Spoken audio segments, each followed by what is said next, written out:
Donc, bonjour tout le monde, je m'appelle Jerry et je suis l'expert Fuji. Et aujourd'hui, je vais vous montrer le premier aperçu pour la Fujifilm, le tout nouvel appareil Fujifilm, la X-E2. Donc, il est disponible en argent et noir, soit en boîtier seulement ou bien en ensemble avec la 1855, comme la X-E1, même objectif. Donc, je vais vous montrer, il y a quelques petites différences entre la X1 en ce qui concerne le hardware ou le boîtier lui-même, ainsi que ce qu'il y a à l'intérieur du boîtier. Mais aujourd'hui, je vais juste vous montrer les boutons à l'extérieur. Un les principaux changements, c'est le capteur. Le capteur, c'est la tout nouvelle X-Trans 2 avec détection de phase pour la mise au point. Donc ça, c'est une des grandes différences entre la X2 et la X1. Maintenant, je vais juste vous montrer le boîtier lui-même et la position de boutons, etc.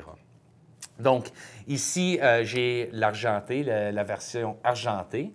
J'ai ici le haut de l'appareil. Donc, nous avons le flash ici qui peut être monté tout simplement en pesant le bouton sur le dos. Nous avons le sabot du flash ainsi que la vitesse de l'obturateur, tout comme la X1, exactement pareil. Le même déclencheur que la X1, donc on peut se servir d'un câble manuel.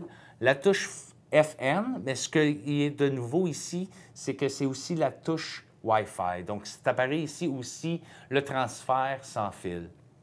Et nous avons la molette ici pour l'exposition, la compensation d'exposition. Et ce que vous allez remarquer ici, c'est que maintenant, nous avons 3 différentes étapes ou stops d'exposition du négatif au positif selon le besoin. Donc, un petit peu plus de jeu sur l'exposition ici. Donc, sur l'en-dessous de l'appareil ou en bas le fond de l'appareil, nous avons le montage de trépied et la porte de pile ici, avec la pile elle-même. Donc, c'est la même pile que la X Pro 1 et la XE1. Donc, c'est bien la NP126 et aussi accès à la carte mémoire. Sur le côté droit, nous avons tout simplement l'œillet ici pour la ganse. Sur le côté gauche, nous avons aussi la ganse, l'œillet pour la ganse, mais nous avons aussi accès ici au port USB HDMI et pour le micro ici. Sur le dos de l'appareil, voici encore une fois, nous avons changé un peu les touches. Où est-ce que les touches? Par exemple, nous avons maintenant la touche de qualité ou le Quick Menu est ici en haut. Donc, ils l'ont éloigné un peu du pouce. Ici, nous avons la même molette de contrôle avec le macro ici en haut et pour les menus et vos points de AF ici. La touche Display Back qui change les options pour l'écran lui-même. La touche AFL et AEL, donc pour barrer la mise au point ou bien pour baser le métrage. Nous avons une petite lumière ici pour vous dire qu'il y a accès à la carte mémoire. À côté, ici, nous avons une petite molette de contrôle. Il y a plusieurs usages à cette molette de contrôle.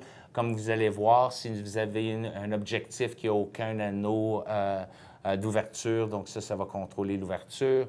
Et aussi, dans les menus aussi, il va y avoir certains contrôles. Comme j'ai mentionné tantôt, le bouton du flash.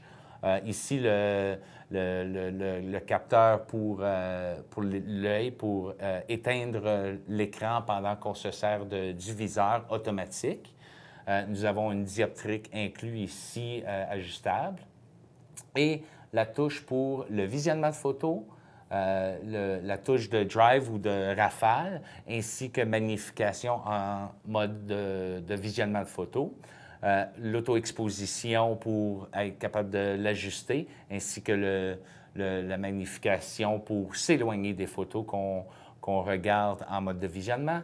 La fonction 2 et la poubelle. Donc, la fonction 2, la fonction 1 sont programmables, donc on peut le programmer selon le besoin. Donc, ça, c'est tous les touches et ce qu'il y a de différents cosmétiques avec la XE2 comparée à la XE1. Le prochain vidéo, on va parler de plus selon les caractéristiques telles quelles de l'appareil et la fonctionnalité. Donc, on vous encourage certainement de nous abonner et de nous suivre pour avoir plus d'ample d'informations sur le produit de la XE2 ainsi que les autres produits Fujifilm de série X. Merci.